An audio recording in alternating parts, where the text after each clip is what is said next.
Hello friends जैसा कि मैंने कहा हुआ था कि आज के लेक्चर में जो आज का लेक्चर होगा वो स्टैटिक्स से रिलेटेड होगा। और आज के लेक्चर में हम लोग लास्ट ईयर में जितने भी क्वेश्चंस स्टैटिक्स में पूछे गए हैं, लास्ट ईयर क्वेश्चंस, ओके, वो चाहे टीजीटी में हो,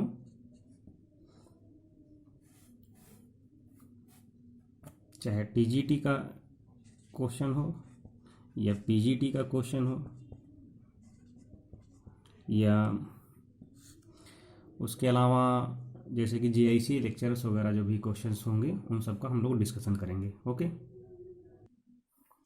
आज का जो पहला क्वेश्चन है उस पहले क्वेश्चन, बहुत सारे ऐसे क्वेश्चंस आते हैं जिसमें केवल जो थ्योरम्स होती हैं उनके स्टेटमेंट होते हैं। क्या होता है? केवल स्टेटमेंट दिया हुआ होता है और किस थ्योरम का वो स्टेटमेंट है वो ऑप्शंस में वो थ्योरम्स दी हुई होती हैं, उन्हीं को हमें आइडेंटिफाई करना होता है।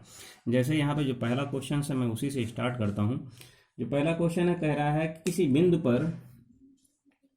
बिंदु पर लगने वाले तीन बल, मैं पूरा स्टेटमेंट लिख दे रहा हूँ। किसी बिंदु पर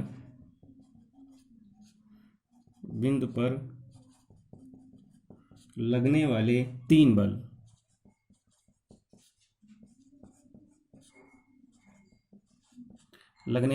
बल संतुलन में हो, यदि किसमें हो? संतुलन में हो।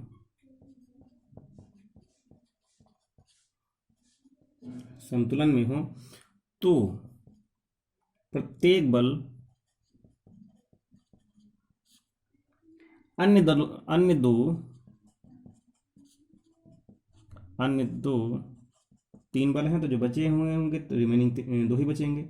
दो बलों के बीच के कोण जो भी होंगे, बीच के कोण की ज्या, ज्या का मतलब यहां पे क्या है? साइन। ओके, साइन के समानुपात में होंगे, के समानुपाती होता है, जो भी अनुपात होगा। कहने का मतलब है कोई भी, अगर यहाँ मैं फिगर बना देता हूँ, कोई भी अगर ये कोई पिंड है या कोई भी बॉडी है या कोई भी पॉइंट है, बिंदु है, अब उस पर क्या है? एक फोर्स ये लगा हुआ है, एक फोर्स ये लगा हुआ है और एक फोर्स ये लगा हुआ है। तो थोड़ा सा ये ऐसे नहीं होगा, इसको थोड़ा सा इस तरीके से कर देते हैं, ये ओके। इस तरीके से अगर फोर्स लगे हुए हैं या और भी थोड़ा सा तीन के उसमें दिखाएं तो एक ये ऐसे हो जाएगा, एक ऐसे हो जाएगा, ठीक है। तो यहाँ पे ये क्यू हो जाएगा और ये क्या हो जाएगा? आर हो जाएगा। यहाँ पे क्या है? अल्फा, ये बीटा, ये गामा। ओके, तो यहाँ पे कौन सा वो होगा? तो हम लोगों ने एक बहुत ही इंपॉर्टेंट एक थ्योरम पढ़ी थी, लामी की प्रमेय। ओके, लामी की प्रमेय। इसमें ये कह रहा है कि अगर ये बल है तो इसके अनुपात में, यानी कि जो भी P है उसके अनुपात में क्या होना चाहिए? साइन। और ये जो बचे हुए दो बल हैं, लिखा हुआ ना, प्रत्येक अन्य दो बलों के, तो अन्य दो बल कौन कौन से हैं? Q है और R है, इसके बीच में एंगल कितना है? बीटा है, तो यहाँ पे क्या होगा? बीटा होगा। और फिर उसके बाद क्या है? Q है, तो Q को छोड़ देंगे तो इन दोनों को देखेंगे तो यहाँ पे कितना हो जाएगा? गामा हो जाएगा, साइन गामा हो जाएगा। और आर की बात करेंगे तो कितना हो जाएगा? साइन अल्फा हो जाएगा। ओके, ये सब के सब समानुपात में है, ये हमने लामी की थ्योरम में देखा हुआ था। ओके, तो आई होप समझ में आ गया होगा। तो ये यहाँ पे ये जो स्टेटमेंट होगा मेरे प्यारे दोस्तों, तो कैसा होगा? वो होगा लामी की प्रमेय। ओके, नेक्स्ट क्वेश्चन पे आते हैं। जिस क्वेश्चन के बारे में हम लोग अभी डिस्कस कर रहे थे वो क्वेश्चन जो है टीजीटी, जो भी क्वेश्चन हम लोगों ने सॉल्व किया है, जो स्टेटमेंट दिया हुआ था वो कब आया था? टीजीटी 2013 का क्वेश्चन है। ओके, तो इतना भी आप लोग नोट डाउन करते रहिएगा। नेक्स्ट क्वेश्चन में, जो नेक्स्ट क्वेश्चन है वो टीजीटी 2009, टीजीटी 2009 में पूछा गया है। टीजीटी नहीं, सॉरी, पीजीटी में। ओके, पीजीटी 2009 में क्वेश्चन पूछा गया है, जिस क्वेश्चन की हम लोग बात करने जा रहे हैं। कह रहा है तीन बल, क्या कह रहा है? तीन बल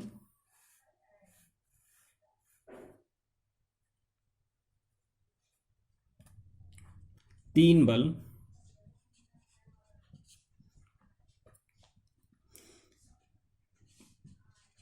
पी क्यू आर क्रमशः BC, CA तथा AB, ओके, भुजाओं पर लगे हुए हैं। वो जो भुजाएं हैं, कहाँ की भुजाएं हैं? ये सब भुजाएं कहाँ की हैं? त्रिभुज ABC की, ओके, कहाँ की हैं? ट्रायंगल ABC की। ये क्या है? साइड्स हैं, भुजाएं हैं, ओके। अब कह रहा है परिणामी त्रिभुज के लंब केंद्र से, जो भी परिणामी है, अगर यदि परिणामी जो भी रिजल्टेंट है परिणामी R, ओके, परिणामी जो भी R है त्रिभुज के लंब केंद्र से गुजरता है, त्रिभुज के लंब केंद्र से गुजरता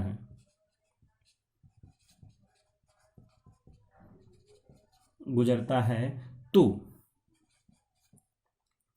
तो कंडीशन कौन सी होगी? हम लोगों ने ये भी बात किया हुआ था कि ये हम लोगों ने बताया था कि अगर जो हमारा परिणामी है R, परिणामी जो R होगा, जो R है, सबसे पहले हम लोगों ने कहा था कि ये जब परिकेंद्र से गुजरे, जब परिकेंद्र से गुजरे, अंतःकेंद्र से गुजरे, ओके, लंब केंद्र से गुजरे, केंद्रक से गुजरे, इतनी चीज़ों के बारे में हम लोगों ने डिस्कस किया हुआ था। तब वहाँ पे कंडीशंस कैसी बनेगी, ओके। तो यहाँ पे जो लंब केंद्र होगा, जैसे कि ये क्या है, ये एक ट्रायंगल है, और ये इस तरीके से क्या है, इन पे फोर्सेस लगे हुए हैं, ये P है, जैसे कह रहा है ना कि जो P है ये BC, ये अगर यहाँ पे हो गया ABC, ठीक, ये क्या हो गया, अब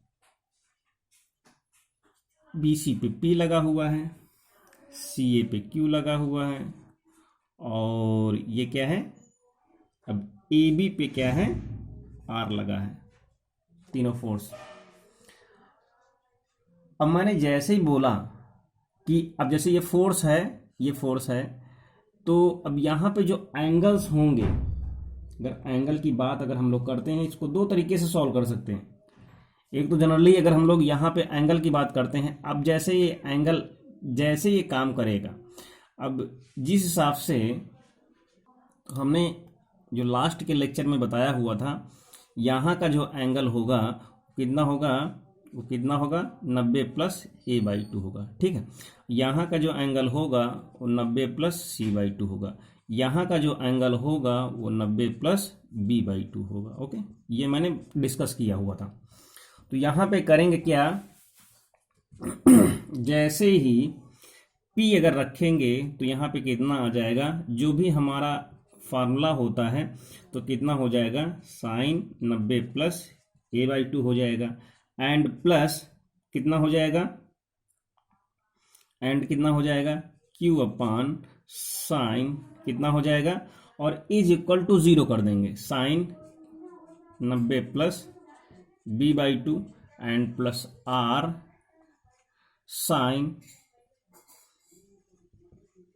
90 प्लस C/2 हो जाएगा, ओके, इज इक्वल टू 0, ठीक। अब यहाँ पे इसकी वैल्यू को हम लोग रख देंगे, तो कितना हो जाएगा, P, ये कितना हो जाएगा अपान में cos A/2, ठीक। एक तो ये भी तरीका है। उसके अलावा अगर हम लोग एक और मेथड देखें, तो इसको जैसे हम लोगों ने जैसे फिगर बना हो, क्वेश्चन को आप लोग नोट डाउन कर सकते हैं। ये कितना है, A है, ये कितना है, B है, ये कितना है, C है। अब ये क्या है, अगर ये लंब केंद्र है, यहाँ से इस तरीके से क्या है, ये इस पे लंब हुआ, ये इस पे लंब हुआ, यानी लंब जो पड़ रहे हैं इसकी भुजाओं पर, उसका जो सेंटर है ये क्या है, लंब केंद्र है, वो क्या है, लंब केंद्र है, ओके।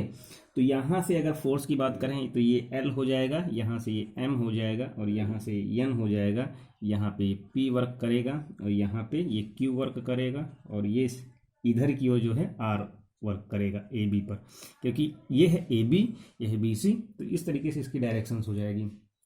जो इसका रिजल्टेंट होगा, तो क्या है, रिजल्टेंट को हमने F मान लिया है, तो ये क्या हो जाएगा, P plus Q plus R, obviously ये रिजल्टेंट हो जाएगा। अब यहाँ पे क्या करेंगे हम लोग, मोमेंट, जो मोमेंटम होता है इन सब का जितना भी मोमेंटम होगा वो क्या हो जाएगा, जीरो हो जाएगा।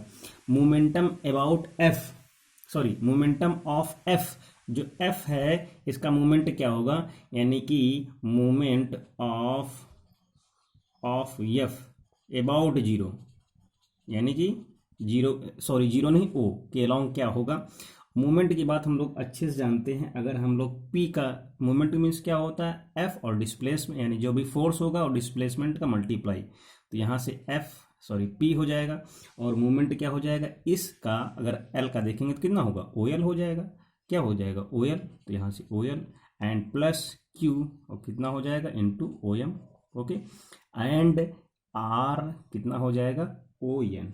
ठीक, अब यहाँ से जो एंगल हैं उन एंगल की वैल्यू निकाल लेंगे।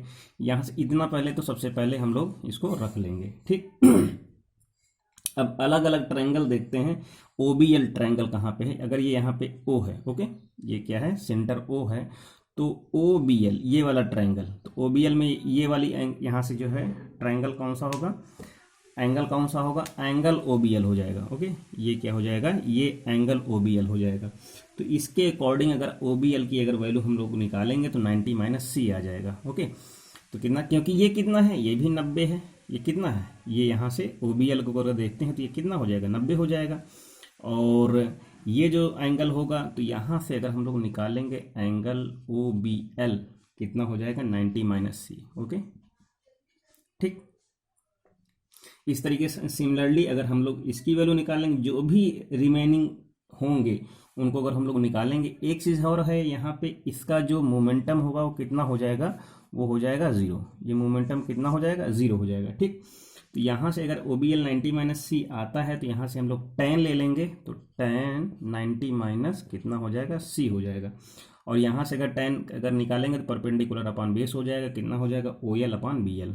ओके, OL अपॉन BL हो जाएगा। ठीक, वैल्यू रख देंगे, तो यहाँ से अगर इसकी वैल्यू निकालेंगे तो ये कॉट में आ जाएगा। तो यहाँ से अगर हम लोग OL की वैल्यू निकालेंगे, क्योंकि यहाँ पे रखना है OL, ठीक, OL है, OM है, ON है, इस तरीके से सब जितनी भी होंगी वैल्यू उसी के अकॉर्डिंग आ जाएंगी। तो OL की वैल्यू कितनी हो जाएगी, BL इंटू कॉट सी। ठीक, अब यहाँ से BL की वैल्यू कितनी आती है, तो अगर हम लोग BL देखेंगे तो BL अगर हम लोग यहाँ पे राइट एंगल का यूज़ करते हैं तो कितना आ जाएगा, BL की वैल्यू कितनी आएगी, ये है BL। ठीक, BL के लिए क्या करेंगे हम लोग, ये पूरा पूरा एंगल लेंगे, ये ट्रायंगल लेंगे। ठीक, तो यहाँ से BL की वैल्यू अगर हम लोग निकालेंगे कितना आ जाएगा, अगर यहाँ से हम लोग कॉस लेंगे तो ये वाली वैल्यू यहाँ से कितनी है, ये आर के रिस्पेक्ट में आ जाएगी। आर कैसे आएगा, एक और साइन रूल होता है, क्या है, एक साइन रूल है जिसको बोलते हैं ना जिया नियम। उसमें क्या होता है, जो भी भुजा लेंगे A B upon sine C हो जाएगा, is equal to B C upon sine A and C A upon sine B is equal to कोई कांस्टेंट के मान लेते हैं। तो यहाँ से BL की वैल्यू क्या होगी, मैं अभी आप लोगों को दिखाता हूँ OL की। तो BL की वैल्यू क्या होगी, के साइन सी, के साइन सी। अब यहाँ पे BL किसके, BL क्या है, अगर BL की वैल्यू निकालते हैं तो ये जरा इस चीज़ को ध्यान से देखना, ये क्या है, ये BL है। तो यहाँ से अगर हम लोग कॉस की वैल्यू निकालेंगे तो यहाँ से AB आ जाएगा। ठीक है, तो होता क्या है, एक फार्मूला होता है कॉस के रिस्पेक्ट में अगर निकालेंगे हम लोग तो कॉस बी। ओके, तो cos B is equal to हो जाएगा, कितना हो जाएगा, बेस अपॉन बेस कितना है, BL अपॉन हाइपोटेनियस, तो कितना हो जाएगा, AB हो जाएगा। ठीक, तो BL जब निकालेंगे तो BL की क्या हो जाएगा, AB हो जाएगा। ठीक, तो जब AB हो जाएगा तो अब इसकी क्या है वैल्यू, कॉस को अगर हम लोग साइन में कर देंगे तो ये 90 माइनस में कन्वर्ट हो जाएगा। तो कहने मतलब ये है कि यहाँ से OL की जो वैल्यू आएगी कितनी हो जाएगी कितनी हो जाएगी यहाँ से, तो BL की वैल्यू हो जाएगी के साइन सी। ओके, और कॉट बी कॉट सी, तो कॉट बी कॉट सी तो ऑलरेडी था ही, तो यहाँ से कितना हो जाएगा, तो एक्चुअली में जो वैल्यू, इसकी जो वैल्यू आएगी, इसकी जो वैल्यू आ रही थी कितनी है, AB, ये कॉस हो जाएगा, कॉस B। ओके, और इनटू में कॉट सी था ही। अब यहाँ से AB को क्या करेंगे, अगर ए बी की वैल्यू रखेंगे तो कितना हो जाएगा। अब यहाँ से ए बी को देख लेते हैं। ए बी को अगर हम लोग यहाँ से, अब जरा ध्यान से देखना, यहाँ से ए बी की वैल्यू कितनी आएगी। यहाँ से अगर हम लोग ए बी को देखेंगे तो कितना आ जाएगा, के, ओके, के साइन सी। तो यहाँ से इसकी जगह पे क्या आ जाएगा, के साइन सी हो जाएगा, के sign C cos be cot C. ठीक, अब हमको करना क्या है कि अब यहाँ से कॉट बी बनाना है। तो क्या करेंगे हम लोग, साइन बी से ऊपर नीचे मल्टीप्लाई कर देंगे। ठीक,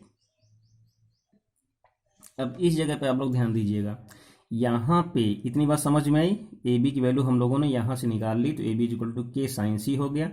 तो अब यहाँ से क्या करेंगे, ये जो साइन सी है, यहाँ पे जो कॉट सी है, तो कॉट सी को हम लोग क्या करेंगे, साइंस कॉस सी, ओके, अपॉन साइन सी रख देंगे। ठीक है, तो इससे साइन सी कैंसिल आउट हो जाएगा, तो बचेगा कितना, के कॉस बी कॉस सी। ओके, ये आएगा कितना, ओ एल की वैल्यू। बात समझ में आई।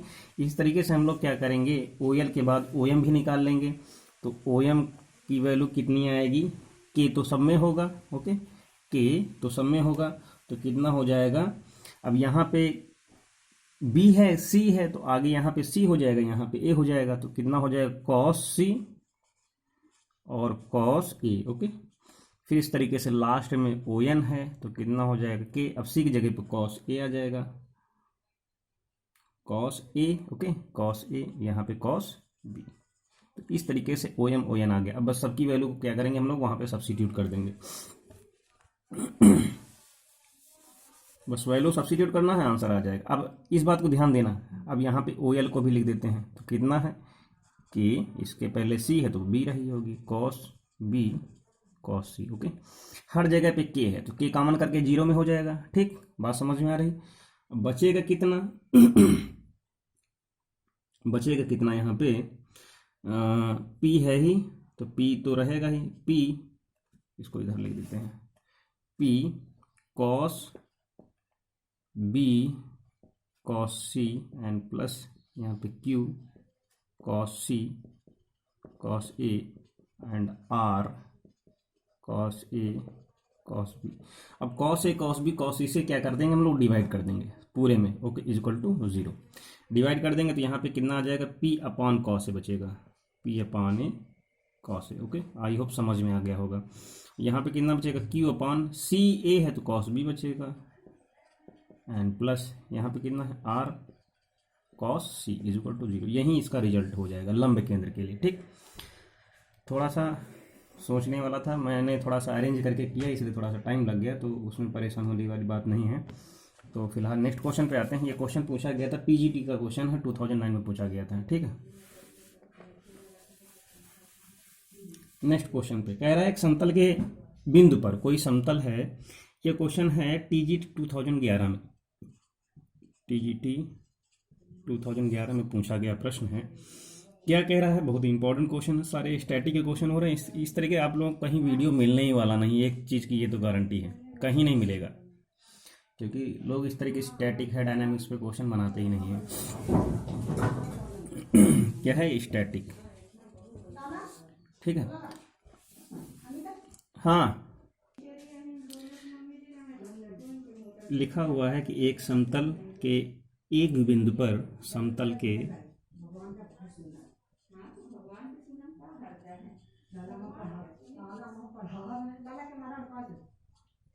एक बिंदु पर तीन बल लगे हैं। ओके, कोई समतल है, प्लेन है, वहां पे क्या है, 3 फोर्स एक्टिंग है, तीन बल क्रियाशील है। ये पूछा कब गया है, ये 2011 टीजीटी का क्वेश्चन है। ओके, तो ये भी आप लोग नोट डाउन कर लीजिएगा। फिर लिखा हुआ है कि पी और क्यू, ओके, पी तथा क्यू के बीच में कितना बल लग रहा है, कितना कोण लग रहा है, 150 का। ठीक, फिर इसके बाद कह रहा है क्यू और आर जो है उसके बीच में कितना लग रहा है, 120 का।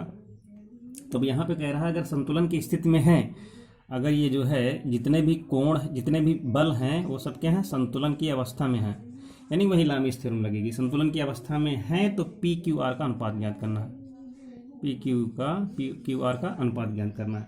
तो बहुत सिंपल सा क्वेश्चन है, और जैसा कि हम लोग इस तरह के क्वेश्चनों को क्या कर चुके हैं। सबसे पहले कह रहा है कि P और Q के बीच में ये P है और यहाँ पे क्या है, ये Q है, इसके बीच में कितना कोण लग रहा है, 150 अंश का, ठीक है। और Q और R के बीच में कितना लग रहा है, 120 का है, तो 120 का लग रहा है, ये यहाँ पे R है। तो जस्ट क्या करेंगे हम लोग, लामीस थ्योरम लगा देंगे तो कितना हो जाएगा। और यहाँ पे क्या है कि इस ये जो रिमेनिंग बचेगा तो यहाँ पे कितना हो जाएगा, ये भी 150 का हो जाएगा, ठीक। क्या करेंगे, दोनों को जोड़ करके 360 में घटा देंगे। तो लामीस थ्योरम क्या कहती है, P अपान P के अलावा जो भी दो बल हैं उनके बीच में एंगल कितना बन रहा है, 120 का, तो यहाँ पे कितना हो जाएगा, साइन 120 हो जाएगा, ओके। एंड Q कितना हो जाएगा, Q अपान Q के यहाँ पे कितना हो जाएगा, साइन 150 हो जाएगा।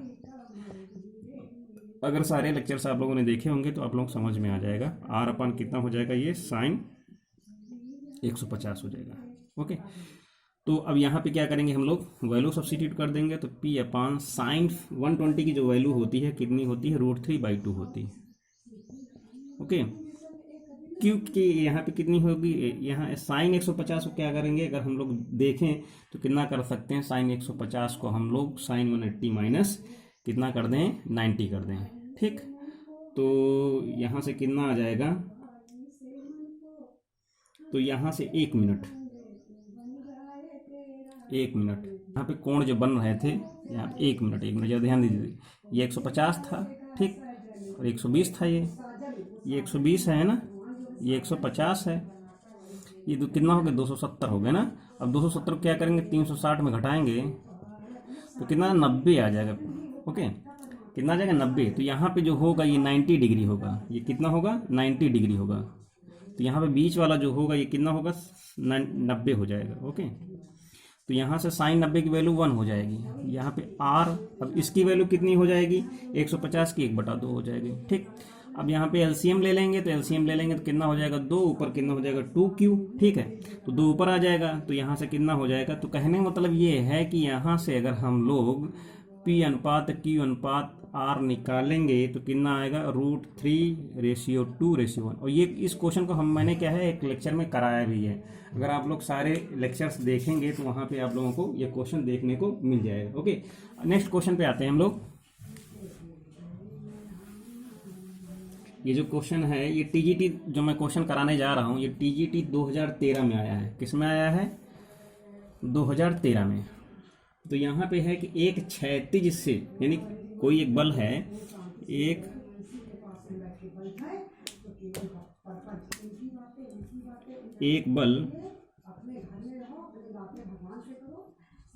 बल क्षैतिज से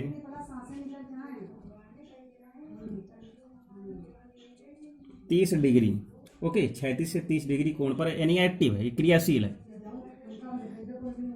ओके, एक्टिव है। फिर कह रहा है यदि क्षैतिज दिशा में उसका वियोजित भाग, यानी क्षैतिज की दिशा में ही, यानी हॉरिजॉन्टल, 2 वियोजित भाग होते हैं, एक ऊर्ध्वाधर होता है, एक क्या होता है, क्षैतिज होता है, ठीक। क्या कह रहा है, क्षैतिज से उसका, इसका कोई फोर्स है, उसका वियोजित भाग कितना है, 10√3, ठीक। तो वह बल ज्ञात करना, जो भी बल है, फोर्स की वैल्यू फाइंड आउट करना। तो कुछ करना नहीं है, इसमें कुछ करना नहीं है। तो हम लोग करेंगे क्या, इस तरीके से एक पॉइंट बना लेंगे, किसी बिंदु पर है, किसी बल पर है, किसी समतल पर है, तो इस तरीके से क्या करेंगे हम लोग, ये इस तरीके से ऐसे, ओके, ठीक। अब यहाँ पे एक फोर्स है, इसको हम लोग कुछ इस तरीके से बना लेंगे कि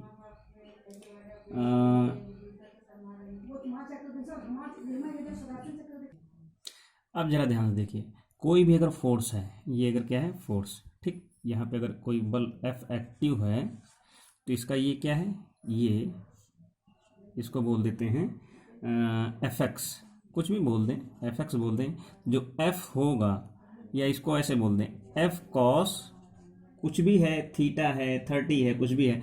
अगर यहाँ से क्षैतिज से, अब यहाँ पे कह रहा ना, क्षैतिज से 30 डिग्री का कोण बना रहा है, कोई भी एंगल है 30 डिग्री का कोण बना रहा है, तो इसके 2 घटक होंगे, एक तो ये होगा ऊर्ध्वाधर घटक, ये क्या होगा, cos 30, और क्या होगा, cos 30। तो ये F cos 30 क्या है, F cos 30 सिंपल है। एफ कॉस 30 क्या है, ये वियोजित भाग है क्षैतिज से, और इसकी वैल्यू दी कितनी है, एफ कॉस 30 की वैल्यू दी हुई है कितनी, 10√3। ठीक, तो एफ कॉस 30 की वैल्यू कितनी होती है, √3/2 इज इक्वल टू 10√3। √3 से √3 कैंसिल आउट हो जाएगा, तो यहाँ से एफ आ जाएगा कितना, 10 दूनी 20। ओके, कितना आ जाएगा, 10 kg वेट, kgw या किलोग्राम भार, कितना आ जाएगा 20, यानी 10 नहीं सॉरी 20 किलोग्राम भार आ जाएगा। तो इस तरीके से क्वेश्चन नंबर ये है। नेक्स्ट क्वेश्चन पे आते हैं। अब यहाँ पे नेक्स्ट क्वेश्चन कह रहा है कि दो बल P और Q, क्या है, दो बल P, ओके, व Q का परिणामी जो रिजल्टेंट है, परिणामी क्या है, R है, क्या है, ठीक, R है। अब यहाँ पे कह रहा है और P की दिशा में, P की दिशा में R का वियोजित भाग, R का वियोजित मतलब जो भी रिजल्टेंट है, वियोजित भाग Q के परिणामी के बराबर है, Q के परिणामी के बराबर है। जो Q का परिणामी है, Q का जो रिजल्टेंट है वो Q ही है। ठीक, तो कुछ इस तरीके से जरा यहाँ पे देखने वाली बात ये है कि इस तरीके से, ये इस तरीके से क्या है, ये पूरा एंगल, ठीक, जो एंगल बिटवीन P और Q है पूरा क्या है, P और ये जो यहाँ पे फोर्स है P और ये क्या है Q फोर्स है, इनके बीच में जो एंगल है वो क्या है, थीटा है। ठीक, और जो इसके साथ है ये अल्फा बना रहा है। अब यहाँ से कुछ अगर डॉटेड लाइन अगर हम लोग खींचते हैं, जो इसका वियोजित भाग निकालेंगे, ये यहाँ से P की दिशा में ही, तो यहाँ पे ये भी क्या हो जाएगा, ये भी थीटा हो जाएगा। ठीक, ये क्या हो जाएगा, ये भी थीटा हो जाएगा। तो कहने मतलब ये है, जो भी वियोजित भाग होगा, जो भी वियोजित भाग होगा, तो क्या होगा, दो वियोजित भाग होंगे, एक तो कितना हो जाएगा, एक हो जाएगा किसका वियोजित भाग निकालना, R का, तो ये क्या है, ये रिजल्टेंट क्या है, परिणामी R है। ठीक, क्या है, ये R है। तो R का जो वियोजित भाग होगा किसका, P की दिशा में, तो P की दिशा में वियोजित भाग क्या होगा, पूरा क्या होगा, R cos थीटा होगा। कितना होगा, R cos थीटा होगा। ठीक, तो अब इसकी जगह में अब Q का भी अगर वियोजित भाग निकालेंगे, तो ये अगर निकालेंगे तो R cos थीटा के साथ साथ, बात समझ में आई, तो R का वियोजित भाग क्या होगा, R का वियोजित भाग R cos थीटा होगा। ये किसके बराबर होगा, किसके बराबर होगा, P की दिशा में, और किसके बराबर होगा, Q के रिजल्टेंट के बराबर होगा। ठीक, तो यहां से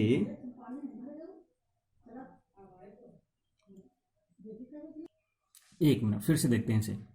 यहाँ पे ये कह रहा है कि जो R का वियोजित भाग है, R का वियोजित भाग किसकी दिशा में है, P की दिशा में, तो P की दिशा में है, तो वियोजित भाग जो भी होगा वो कितना हो जाएगा, ये अगर क्या है O है, ये अगर O मान लें, या इसको इस तरीके से अगर चतुर्भुज माना है, तो A यहाँ से B, यहाँ से C, यहाँ से D, यहाँ से ये E हो गया, तो कितना होगा, AB एंड प्लस BE। ठीक, कितना होगा, AB प्लस BE होगा।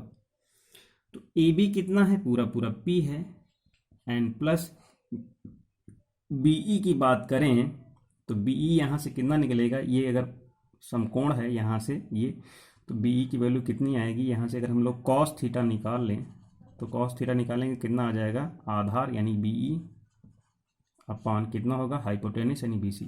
ओके, और ये BC किसके इक्वल है, AD के इक्वल है, BC is equal to AD। ठीक, तो यहाँ से cos theta is equal to कितना आ जाएगा, BE अपान Q। ओके, तो यहाँ से BE इज इक्वल टू कितना आ जाएगा, Q cos थीटा। ओके, तो यहाँ से कितना आ जाएगा, Q cos थीटा। ये क्या है, ये रिजॉल्वेंट पार्ट है, क्या है, ये रिजॉल्वेंट पार्ट है। और किसका रिजॉल्वेंट पार्ट है, ये R का। तो और ये किसके इक्वल है, ये इक्वल है Q के परिणामी के बराबर है। तो यहाँ पे क्या करेंगे, ये Q इज इक्वल टू हो जाएगा P plus Q cos theta. Okay, अब क्यू को इधर पक्षांतर कर लेंगे तो कितना हो जाएगा, क्यू ये हो जाएगा कितना 1 minus cos theta is equal to P. अब यहाँ से कॉस थीटा की वैल्यू को रिड्यूस करेंगे तो क्यू इज इक्वल टू कितना आ जाएगा, यहाँ से 1 ये हो जाएगा 2 sine square theta by 2 is equal to P. तो यहाँ से 2 sine square theta by 2 is equal to कितना आ जाएगा, पी अपान क्यू। ठीक, यहाँ से ये हो जाएगा sine square theta by 2 is equal to P upon 2 Q. यहाँ से sine theta by 2 is equal to कितना आ जाएगा, रूट के अंदर पी अपान 2 क्यू। ठीक, ये आ जाएगा साइन थीटा। हमें क्या निकालना है, एंगल। हमें निकालना क्या है, हमें ये निकालना था कि उनके बीच का कोण क्या है। क्या निकालना, हमें उनके बीच का कोण निकालना है। तो यहाँ से थीटा इज इक्वल टू कितना आ जाएगा, अगर थीटा निकालेंगे तो कितना आ जाएगा, थीटा बाई 2 पहले आएगा sine inverse root P upon 2 Q. Okay, अब थीटा निकालेंगे यहाँ से तो कितना आ जाएगा, थीटा इज इक्वल टू 2 हो जाएगा। सिंपल क्वेश्चन है इस तरीके से। थीटा इज इक्वल टू कितना आ जाएगा 2। ओके, कितना हो जाएगा 2 साइन इनवर्स रूट के अंदर पी अपान 2 क्यू। ये इस तरीके से इस वैल्यू को हम लोग फाइंड आउट कर सकते हैं। नेक्स्ट क्वेश्चन पे आते हैं। जो नेक्स्ट क्वेश्चन है वो टीजीटी, वो भी 2011 में पूछा गया है।